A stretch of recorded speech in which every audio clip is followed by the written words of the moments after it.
था जीत किसकी हुई है। मेरे ख्याल में अगर आप छोड़ दें, हम तो क्योंकि पाकिस्तानी हैं या जो इंडियंस हैं वो अपने आप को कहेंगे, लेकिन अगर आप इस वक्त पूरी दुनिया का मीडिया देखें, जो न्यूट्रल ऑब्जर्वर हैं, जो इंटरनेशनल ऑब्जर्वर हैं, मसलन बीबीसी ने ये कमेंट्री की है कि इसमें क्लियरली पाकिस्तान आपको विनर नजर आता है। CNN ने इसी तरह से बात की है कि जब कल रात पाकिस्तान की तरफ से भरपूर जवाब दिया गया, जिस तरीके से मिसाइल फायर किए गए भारत के ऊपर, तो भारत बुखला गया और भारत एक्चुअली अमेरिका के पास गया कि अब आप जंग बंदी करवाएं। तो आज के ये जो खुसूसी ट्रांसमिशन है, इसकी मुख्तलिफ जहतों के ऊपर बात करेंगे। एक गुज़श्ता तकरीबन 24 घंटों में जो भी अहम वाक़यात हुए, फिर जो सीज़ फायर की बात की गई है, भारत का जो रिएक्शन है, आगे क्या वे फॉरवर्ड है, इन तमाम इश्यूज़ के ऊपर बात करेंगे। लेकिन मेरे ख्याल में शहबाज, सबसे पहले आई थिंक इम्पॉर्टेंट है कि जिसे कहते हैं ना कि अगर आपने पीस लाना है तो वो कहते हैं कि वो स्ट्रेंथ से आता है।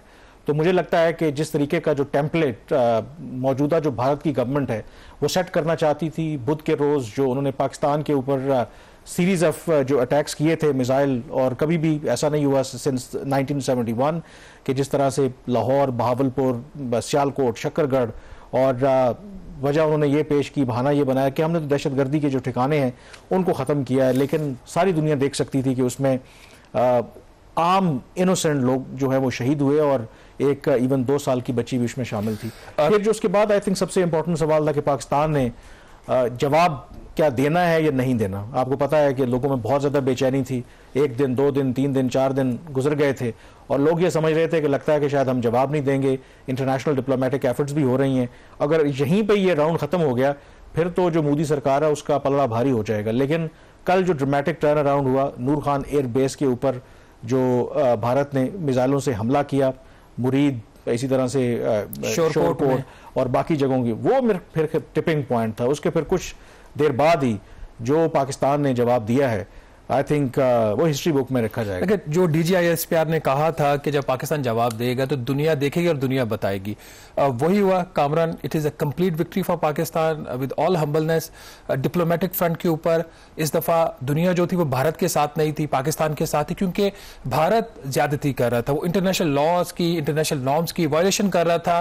वो एक न्यूक्लियर पावर के ऊपर एक ऐसी चीज़ का इल्ज़ाम लगा रहा था जिसका उसके पास सबूत ही कोई नहीं था। अगर कोई एविडेंस होता तो शायद दुनिया का जो इसके ऊपर मौक़िफ़ होता वो उससे बिल्कुल मुख्तलिफ होता है। It was not only diplomatic victory, it was a military victory for Pakistan, all दो वेरी शॉर्ट, वेरी प्रिसाइज।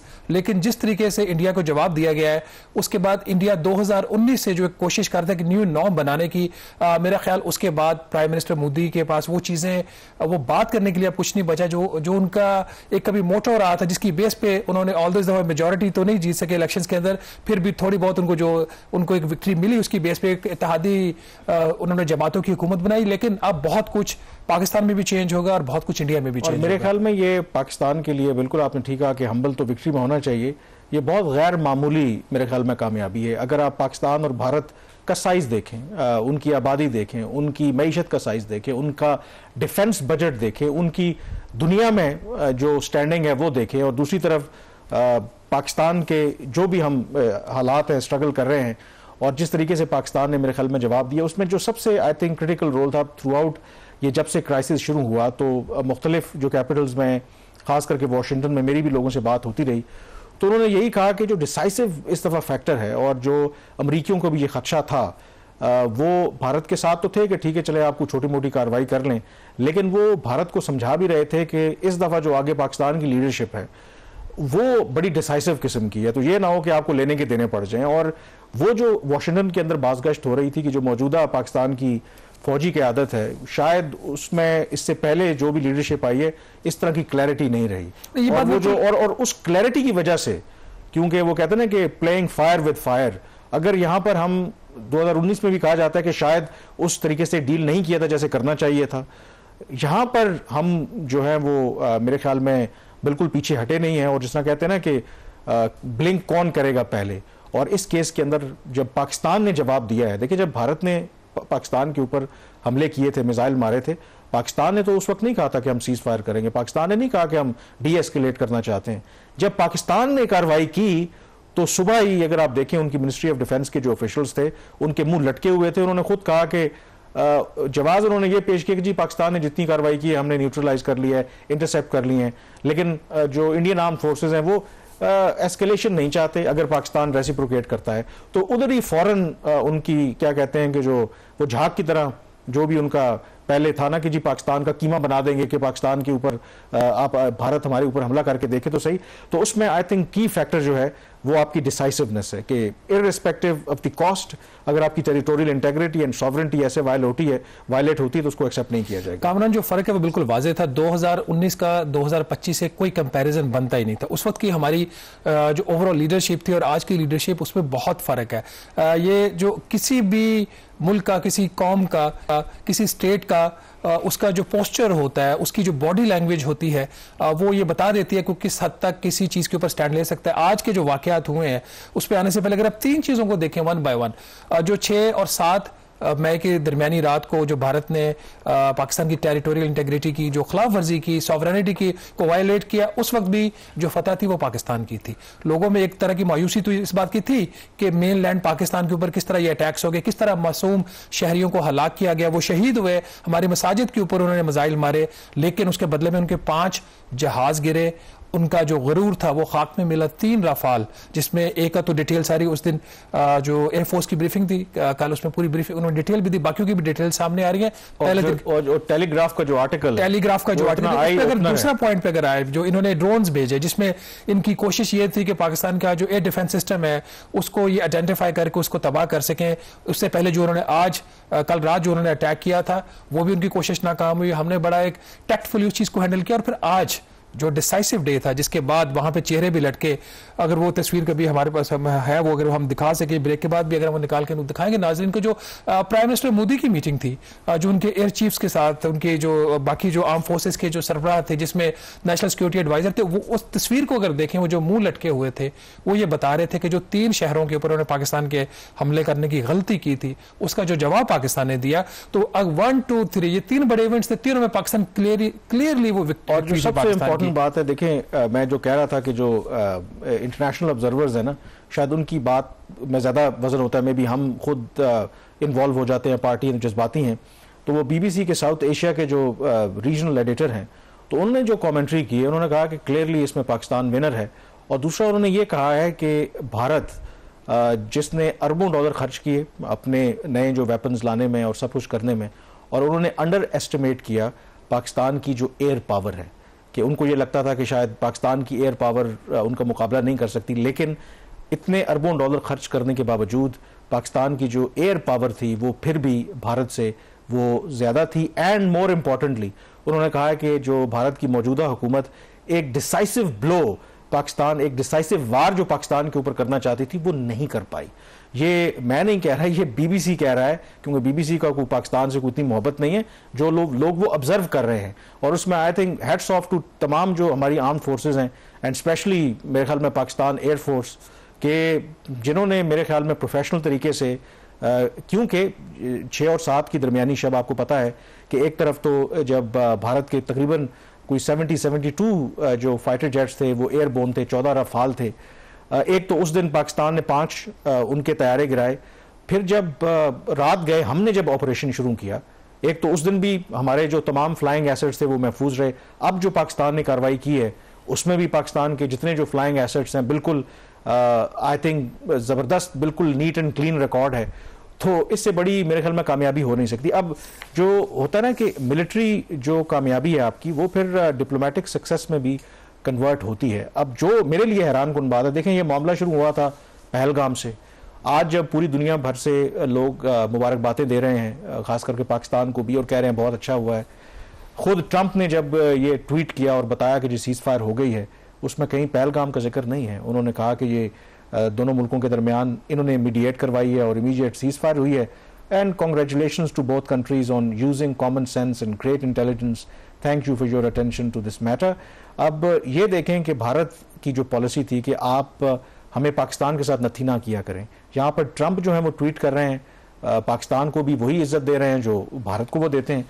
फिर मेरे ख्याल में जो सबसे बड़ा इसमें जो टेक है ना, टेक अवे है जिस पे बात करनी चाहिए चलें, वो भारत की क्या पॉलिसी थी इससे पहले कि talk and terror can not go together, यानी कि जब तक उनके बकौल मुबैना तौर पर क्रॉस बॉर्डर टेररिज्म बंद नहीं होती आपके साथ बात नहीं करनी, और वो बात नहीं करते थे हमारे साथ। फिर थर्ड पार्टी मीडिएशन के वो खिलाफ थे। अब ये जो मार्को रूबियो ने ट्वीट किया है, उन्होंने कहा है एक तो गुज़श्ता 48 घंटे में इसमें वाइस प्रेसिडेंट JD वैंस और ख़ुद उनके साथ उन्होंने इंगेज किया, नरेंद्र मोदी को, शहबाज शरीफ को, जयशंकर जो भारत के फॉरेन मिनिस्टर हैं, आर्मी चीफ हमारे, नेशनल सिक्योरिटी एडवाइज़र उनके अजित डोवल, और पाकिस्तान के जो हैं आसिम मलिक DG ISI भी हैं। तो इनके साथ वो मिलकर 48 घंटों में वो बातचीत जो चलती रही, जो भी बैक चैनल चलते रहे, और उसमें जो सबसे अहम ऑपरेटिंग पैरा है कि I am pleased to announce the governments of India and Pakistan have agreed to an immediate cease fire and to start talks on a broad set of issues at a neutral site.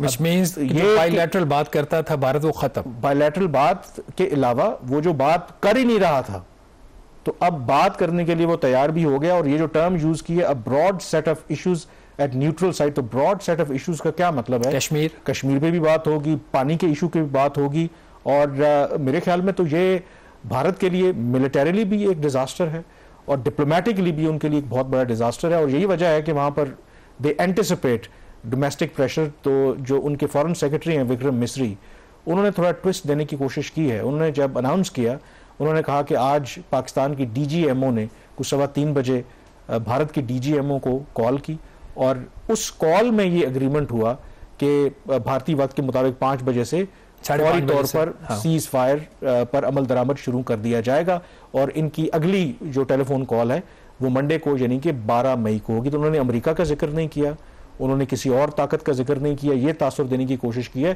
कि हमारी पाकिस्तान के साथ बराह रास्त बात हुई है। हालांकि fact of the matter is के अमेरिका की इन्वॉल्वमेंट के बगैर, इनफैक्ट जो वज़ीर ख़ारजा हैं हमारे इसाक डार साहब, उन्होंने कहा कि कोई 2 दर्जन के करीब जो मुल्क थे वो behind the scene role play कर रहे थे, इसमें इन्वॉल्व थे। सऊदी अरब के रोल को हम इग्नोर नहीं कर सकते। तो ये भारत ने अचीव किया पहलगाम के बाद कि आज बड़ी शानदार विक्ट्री होगी। और ये तो मिलिटरीली वो जो एक टोन सेट करना चाहते थे उसमें उनको धचका लगा है, बड़ा क्लियर उनको एक मैसेज मिला है। दूसरा, पाकिस्तान से आप कहते थे बात नहीं करनी, वो बात करने पे अब राजी हो गए हैं। थर्ड पार्टी मीडिएशन नहीं करनी, उसके लिए भी तैयार हो गए। न्यूट्रल वेन्यू पे बात होगी, न्यूट्रल वेन्यू पे बात होगी, which could be any venue, which could be any venue, not India, not Pakistan। नहीं, इंडिया पाकिस्तान में तो नहीं होगा ना। न्यूट्रल वेन्यू मतलब could be any venue। Neutral तो फिर वो जो शिमला एग्रीमेंट के तहत उनको एक एडवांटेज मिला था कि दोनों बायलैटरली बात करेंगे, वो खत्म। और मेरा ख्याल है कि इसका बैकलैश इंडिया में बहुत ज्यादा आएगा। इनफैक्ट ऑलरेडी मैं कुछ जो उनके एनालिस्ट थे वो देख रहा था, उन्होंने कहा कि ये तो यही जो मोदी गवर्नमेंट है इनका प्रॉब्लम है कि एक चीज शुरू करते हैं और उसको बीच में ही खत्म कर देते। उन्होंने कहा कि उन्होंने एक दफा फिर पाकिस्तान को आपने ऐसे ही जाने दिया है, और हालांकि वो कहते हैं कि इस वक्त सीज फायर की तुक बनती नहीं थी, कोई दबाव नहीं था।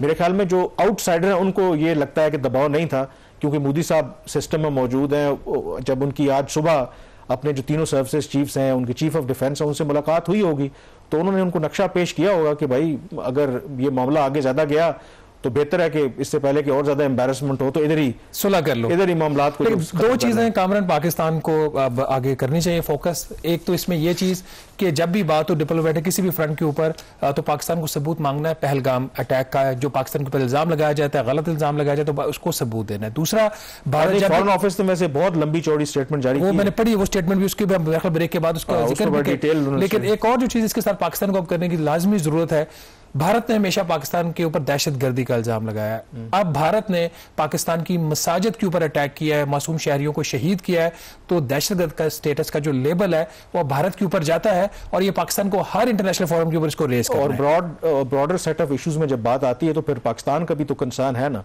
तो वो वहां पर डेफिनेटली इसको रेज करना चाहिए। डिस्कशन जो है हमारी जारी रहेगी। जब ब्रेक से वापस आए तो 2 एक्सपर्ट्स हमें ज्वाइन करेंगे और उनसे डिस्कशन करेंगे आज दिन भर जो कुछ होता रहा, और सारी जो इस हवाले से मालूमात हैं उस पर डिस्कशन करेंगे, लेकिन इस ब्रेक के बाद। जी, कंट्रोल